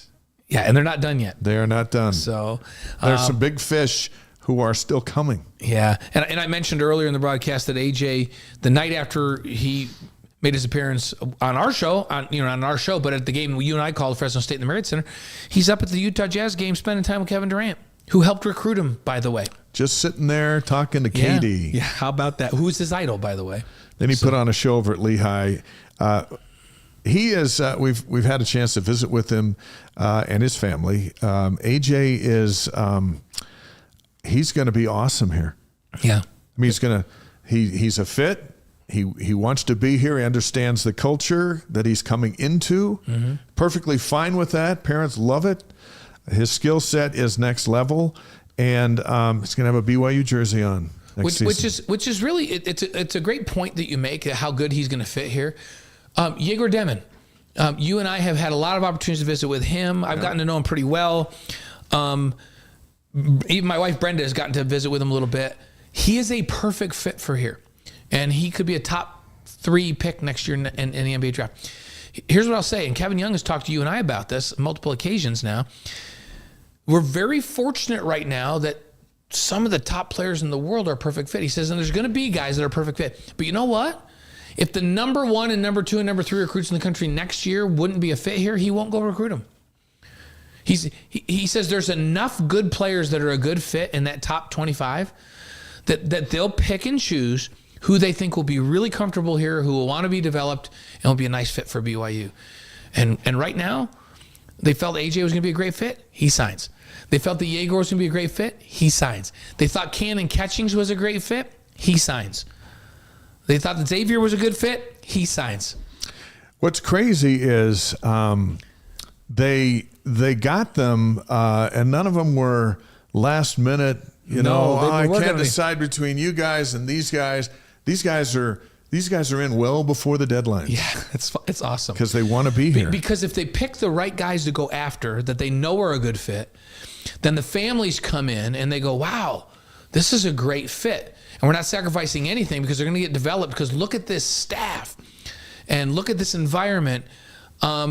Then they're gonna land a high percentage of those kids. And right now they're batting 100% on the guys they've gone after at that level. So we'll keep you posted on who's coming next. So mention the Cougars 8-2 beat Fresno State 95-67. We had the call on that one. Trevin Knell 22 points and a career high 10 rebounds. Trevin's really turned his game up. He's playing great. And remember Trevin. When he was getting re-recruited, one of the best things that Kevin Young did was when he was announced, he immediately reached out to Downhall, to Trevin Knell, to Richie Saunders. And remember, we had sitting here with us, we had Trevin and his wife, right? And they talked about that recruiting process and how they went and sat down, and Kevin and his staff had evaluated everything about Trevin's game. Told him where they thought he was phenomenal, told him where he fit into the offense, told him how he was going to get shots in the offense and how they were going to make him a better player. And if he wanted to play beyond BYU, whether it was in Europe or whatever it is he wanted to do, they were going to help him develop his game and give him a pathway to be able to do that. And Tatum was part of that recruiting process, Trevin's wife. She went and helped recruit Richie Saunders and his wife back to BYU because Kentucky was heavy on them. And they did the same thing with him. And you know what? Now we're seeing that they're maximizing both of those players' games. We're starting to see Dallin Hall because he missed a big part of the early part of the season. And his game developed the way they wanted it to. They're developing these guys. And those core players are just as important to this program is putting them and having them execute and play well around AJ and Yegor and Cannon and those guys. What a phenomenal job he's done in a short period of time. Conrad on the stream says, do you guys think we should be expecting a Final Four appearance in the next 5 years? Why not? Why not? Yeah. You're going to have talent that can get you there. And teams that get there, things still have to come together and all that stuff. We get that. But one thing that you don't get there with is you don't get there if you don't have the talent to get you there. Right. And and you get guys that play super hard and all this stuff and can get you, hey, win the first round. I mean, it's been forever since BYU won a first round game. So let's start there. Right. But the Final Four is in play for talented teams. And BYU's got one. We asked Kevin Young, what's the goal? And he goes, we want to compete for national championships and play in Final Fours. That's why they're there. And what I love is that he goes, why wouldn't we? Yeah. And what Travis Hansen said to us on this show, was it last week or the week before we had Travis on?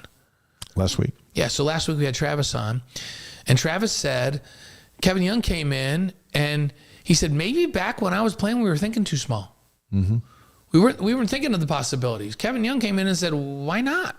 Why aren't we thinking like this? Right? Why not? We can get the right guys that fit in and compete. And so far he was right. Yeah. Well, now we'll see how they gel together and how they play. Because they're really young right now. They're crazy talented, really young. But now we're adding even more pieces next year. So it's going to be exciting. Yeah, it's fun stuff. It's a great time to be alive for sure. Yeah. The Cougars beat Wyoming in Salt Lake 68-49 at the Delta Center.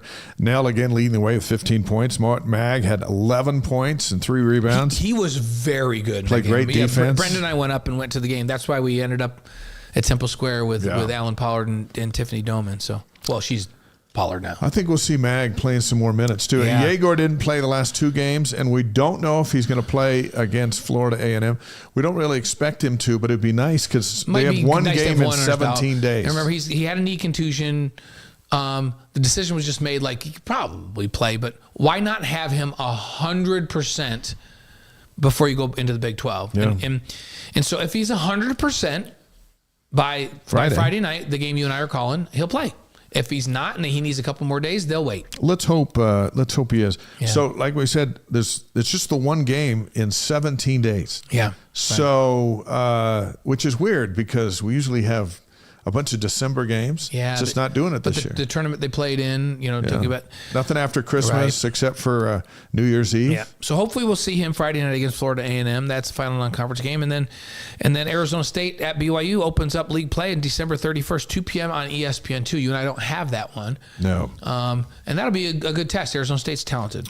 The Rattlers, by the way, the Florida A&M Rattlers, they're at Utah tomorrow. Right. Then they'll come down here So we'll Friday. get a little scout on them tomorrow. Yeah, see what they got. The new AP Top 25 out today. Iowa State's up to number 3. They're the highest rated team in the Big 12. Kansas is 8. Houston's at 15. Cincinnati's at 19. And then receiving votes, Baylor, West Virginia, Oklahoma State, and Arizona State. BYU not receiving votes this week. They were right up there heading to Vegas and then split that one and then got pounded at Providence. Yeah, so they got to earn their way back. Yeah, they've got to. But here's the thing. In the league they play in, you can earn your way back in a hurry. Yeah, starting with Arizona State. Right. So women's hoops, they're 9-2. Have had a nice preseason. They beat Utah Valley at home 76-36. Lauren Davenport had 20. And then they beat Washington State 72-57 up in Pullman. That was a good win. Yeah, Delaney played great. She had 26 points in that one. Gibbs was named the Big 12 Freshman of the Week this past week. So that was a good one for them to go on the road and play well. There's so many moving parts. They're so new. Right. But Amber Whiting is going to join us a couple of shows from now. As kind of put that they get the ball, they run, they go down, they shoot. And it's going to be really interesting. They added some size. They added some experience. This will be a second year in the Big 12. Arizona comes in Saturday afternoon, 2 o'clock Mountain Time. They're 8-4. BYU's 9-2. Spencer and Kristen will be on the call on ESPN+. That's the Big 12 opener, and it's going to be very interesting. You got to win at home in the Big 12, and it's a great opportunity. In this league, if you can win at home and split on the road, you're right in contention for the league title. Yeah. That's how this league is. So, and you're also nationally ranked in a single-digit seed if you can do that. So, how about gymnastics? BYU's ranked number 27 in the preseason poll. Season openers, Nashville Invitational. That's on the 4th of January. It's a quad meet: Oklahoma, Auburn, and Nebraska in that meet with BYU. Their home opener is January 17th against Southern Utah over at the Marriott Center. Men's volleyball, the MPSF coaches poll came out today. Cougars picked third. USC second. UCLA is picked first. The Bruins will play in Provo this year. That'll be exciting. Yeah. That's the craziest. So that's the only team that BYU doesn't have in the Big 12, but they're in the craziest league in men's volleyball, right? Yeah. But it is so much fun. And those games are at the Smith Fieldhouse, and they're all on BYU TV, all the home games, which is great. Ohio State is the opener on the road January 3rd. And we'll have Sean Olmstead on the show coming up. Looking forward to that. But it's an interesting time because now we're in the shift, right? Football has one last blast. Then they go away for a little bit until spring and the alumni game and the war drums start beating again. I think Steve had such a good experience last year that Steve Young might come back and play in the alumni game this I think he should. And we'll broadcast it. So that'll be fun. Yeah. Cross country's done. They won their national championships. Women's volleyball's done, and then the winter sports ready to kick in. You got the basketball going, then you have women's volleyball, women's. You have gymnastics, then men's volleyball, then there's baseball and softball and track and field stuff. So we're kind of right at the middle spot. The crossover, but it's fun because there is some crossover right now. And thank goodness there's a bowl game later in the month. Last year was weird not having a bowl game. So watching everyone else play and making some changes. They made those changes, and now they're in the biggest bowl game in program history. I mean, the Holiday Bowl in '84 led to the biggest moment, getting undefeated, winning the national championship. But as far as that was on the Mislu, the folks in Mislu helped put that one together. This is ABC, all Saturday night. On it. And I really do think, can you lose to Colorado and still have some hype? Yes. Sure. But if you beat Colorado with all the eyeballs that are going to be on this, and they recognize what you've got coming back, you got a chance to be ranked, maybe even fairly high going into next season. And that's how you get high and stay there, right? When you start. We mentioned last week, '84, the team that wasn't even ranked. No. And finished number one. You never see that. But here's what happened. People forget. Well, they weren't ranked, but we finished number 7 in the country the year before. I say we because that was actually me. That was my teams. Right. So '83 we finished with a win over Missouri in the Holiday Bowl. We're number 7, and so they're like, oh well, but they're losing Steve Young and all this talent on offense. The media didn't buy it in. We had a bunch of defense coming back. But we go back and we beat Pittsburgh, and then recent memory they're like, well, geez, maybe they are good. Like when they finished number 7 last year, maybe they're better on offense than we thought, and they're lights out on defense, and immediately we're ranked. So then you get in the poll, and then you stay winning. Right. And you just keep climbing. You keep moving up. And so but imagine if you started at 11th. Yeah. Then all the drama's over. It would be really, well, we started ranked in 85. Yeah. And even though we lost 3 games, we stayed ranked all season.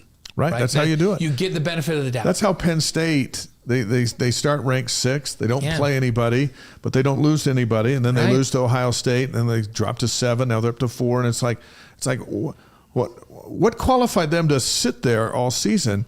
Well, they started there. Right. And then they didn't give any reasons to be voted out. Why that's why I say this game's a little more important than we might think. BYU still has a chance to have some high expectations going into next year, but if they beat Colorado and you got your quarterback and all your receivers coming back and a bunch of defenders, all those backers coming back, all of a sudden people are like, well, you know what?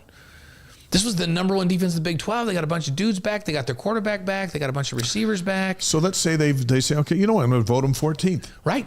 And then BYU opens. They beat Portland State. They beat Stanford on all that nicely. Then they beat East Carolina. Now, if they started 14th and they're 3-0, now they're 9th. Yeah. And then you start a league play that in the event that you do get beat by somebody, you're in the Big 12 and you don't get catapulted out. Right. That's why adds some importance to this thing. So, all right, let's head down the home stretch. Yes, let's talk about it on this day, December 16th. Was it a big day in history? Let's see. Well, in 1620, Miles Standish and 18 settlers were confronted by 30 Native Americans, which became known as the First Encounter. The First Encounter. This was a prelude to future Thanksgivings. But you had to have a first encounter. Yes, that's right. And that's what went down. How about this on this day, 1707, the Boston Tea Party. Yeah. Protesters throw tea into the Boston Harbor to protest the tea tax, and just helps facilitate the Revolutionary War. Yeah. How about in 1918, Jack Dempsey, the great fighter, knocks out Carl Morris in 14 seconds. That's pre-Mike Tyson right there. He was the old Mike Tyson. 1944, Battle of the Bulge begins in Belgium as part of World War II. Wow. 1967, Will Chamberlain had 68 points against the Bulls. This was a quiet night. He did have a 100-point night one time, but that was just quiet for him, 68. On this day in 1968, Chitty Chitty Bang Bang premieres in London. And I'm sure people were freaked out when the child catcher came out on his one of the scariest villains of all time, the child catcher. Children. And then it was the longest movie ever. Yeah. Right? It had a halftime. But I remember seeing it at the Sierra Theater. It was a great show. I loved it as a kid. My kids loved it as kids. It's still good. Yeah, Chitty Chitty Bang Bang is a classic. It's still the longest movie ever. Dick Van Dyke. What was his girlfriend's name? Truly Scrumptious? Something like that. He had the flying car. What are some of the great names? He had the flying car. But I'll tell you what, when that bad dude came out, seriously, as a kid, you're watching just still going, gives me the creeps today. It's like the flying monkeys on Wizard of Oz. Yeah, those guys made an impact. Scared me to death. So the Wizard of Oz was on the other night when I was flicking through. I stopped and watched it for a while. You have to. Yeah, you have to do it. So, 1979, Roger Staubach plays his last game for the Dallas Cowboys. He beat the Redskins 35-34 at Texas Stadium. Great way to go out. Beat your rivals. Yep. 1989, on this day, leaders of the Church of Jesus Christ of Latter-day Saints dedicated the Las Vegas Temple. Yeah. It stands as a... Wait, were you there in 89? No, you weren't there yet. No, you weren't there yet. So, 2010, Larry King Live begins on CNN. That seemed to go forever. That went forever, and then he married Sean Engeman, right from here in Provo, and he got crazier. He had some ties to BYU then, and came to games that we were broadcasting. Yeah, Larry King Live. Yep. 2019 on this day, Drew Brees breaks Peyton Manning's NFL record for career touchdown passes. That's wild. Yeah. There you go. So let's do That was a pretty eventful day. Yeah, it was pretty cool. How about December 16th birthdays? So I think 1770 is really important because it's Ludwig van Beethoven's birthday. Ode to Joy. Ode to Joy. By the way, Don from just down the road is on the stream from Edgemont, literally just down the road. Well, we're not going to give away this. No, but he's a friend of ours. This location, yes, Don. 1775, Jane Austen was born, the writer of Pride and Prejudice.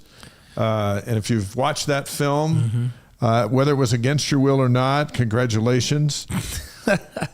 Hey, sometimes we just have to take it in. 1944, Yosemite Sam, cartoon character is created. Yeah, remember he had the guns, his big mustache, like pre-Texas Tech. Yeah, he was. I think that's where they must have got the guns. Yosemite Sam.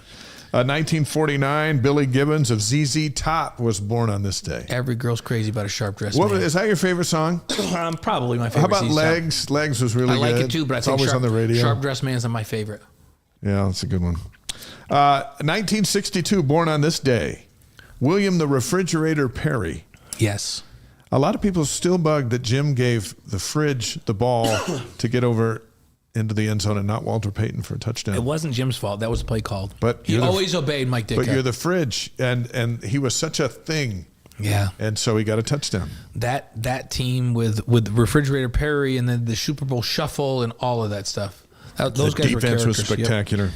So how about December 16th deaths? 1980. Someone that's had an impact on all of our lives. Colonel Sanders, the founder of Kentucky Fried Chicken. Yes, he has. Every once in a while I say to Brenda, Why don't we ever just go get a bucket of Kentucky Fried Chicken? I know it. You know what's good? Their mashed potatoes are We good. used to do Coleslaw's that all good. the time. Like, what are we going to eat? Let's get some Kentucky Fried Chicken and mashed potatoes, Go and to let's the go to the park. Yeah. Why don't we do that anymore? I don't know. But they're still there. And it's still good. I don't know how healthy it is, but it's still good. And I don't know how healthy it was. I don't know how healthy it was, but it was still good It back was then. still good. But every now, you know what? You know what? I like the special seasoning. Cheers to Kentucky Fried Chicken. Cheers to that. Cheers to KFC. There we go. Now you go to KFC and Yeah. it's half of it's an A&W. See, people are like, our kids are like, they're haters on McDonald's. And you and I are like, guys, We appreciate McDonald's. sometimes Dave and I, if we go to a shoot around and we just have a little bit of time before we have to be back for so we go to the practice of both teams. We go to one and maybe there's like a 45-minute break. Dave and I will still run down to McDonald's and get a Big Mac. Because we deserve a break. Yes. What's the saying? We deserve a break today We at will McDonald's. still do. There's nothing wrong with McDonald's, kids, and there's nothing wrong with Kentucky Fried Chicken. No, there's not. So- You know what? And yeah, it's good stuff. Good stuff. So Colonel Sanders, their first store was in Utah. Yeah. First KFC. Yeah. It was You know, Har- and was they it even Harmon's? changed it. Back in those days? I don't know if it was or not, maybe. But they changed it, KFC, so people wouldn't be saying Kentucky Fried Chicken because of the health movement. Yeah, fried, yeah. Yeah, I saw right through that. Yeah. It's still Kentucky Fried Chicken. By the way, our Wise Guys inspirational quote of the week is from Colonel Sanders. Of course it is. So here who we said, go. There's no reason to be the richest man in the cemetery. You can't do any business from there. he gave a lot. He did a lot. Yeah. Colonel Sanders, what the whole unique thing, only in America. Nice job, Colonel. By the way, on the stream, someone said, Jeff says the mashed potatoes aren't nearly as good as they used to be. Oh, see, and what did they do? I haven't tried them lately, Jet. So I might have to. I'm going to give The it a shot. gravy was though. always good too. Now that we're talking about it this week, I'm going to give it a shot. And I used to like to go get, how you can, hey, I want Kentucky Fried Chicken, but you get all like chicken breasts. Yeah. You can do all breasts. This is a little extra. Right. And the potatoes with the mashed potatoes with the gravy on. Yeah. Yeah. All right. Yeah. Jeff's saying it's not as good as it used to be. Okay, Jeff, I'm going to try it out. Is the chicken still good though? It's got to be. It's got to be. Russell from Covina, California, in Winco Fried Chicken is a way better value. Really? According to the Coug dude. Yeah, but you know what? I don't even know where Winco is. But if I'm getting chicken, I'm going to Kentucky Fried Chicken. I don't even like Church's chicken. It's okay, but it's not Kentucky Fried Chicken. You and I get a lot because a lot of times when they cater our games and things and our shows, we get, is it Cane's? Oh, I do like Cane's. Yeah, we do like Cane's. Yeah. Yeah, I do like Cane's. Yeah, Man, I'm so- starving. This is a You know great what? way You to just made end me this. hungry with this whole conversation. So I'm going to go get some Well, food. it's Colonel Sanders. He passed away today. That's why we're talking about him and his legacy of Yep. fine dining. Yep. So, Colonel Sanders, hey, he had an impact on all of us. Special thanks to Brandon Doman, who was outstanding. Love having Brandon on the show. You can listen to it again at wiseguys.com. Next week, recruiting guru Jeff Hansen and Jonathan Tavanari. Now, Jeff's coming back in. He's saying KFC's chicken is still good. Okay, And I like their goodness. coleslaw. Also, good save, Thank Jeff. goodness. Is it Jeff or Jet? There's a Jet. It looks like Jeff, but I can't I don't tell. have my glasses on. Might be Jet. So- December 30th. Oh, the coleslaw. Jet's recommended the coleslaw. Okay. And I always did like the slaw. So, okay, there we go. Michael says KFC's outpriced themselves for me. Oh. Okay. I don't know. See, this is a debate for another night, I guess. Yeah. So, Yeah. You know what? A lot of people say Five Guys is too expensive, but it's really good. I like Five Guys. And I've been there a lot. But So what we do with Five Guys is Yeah. Gavin and I will go. He will get the regular size. I will get the kit, like the small one, which is still as big as any other burger. Yeah.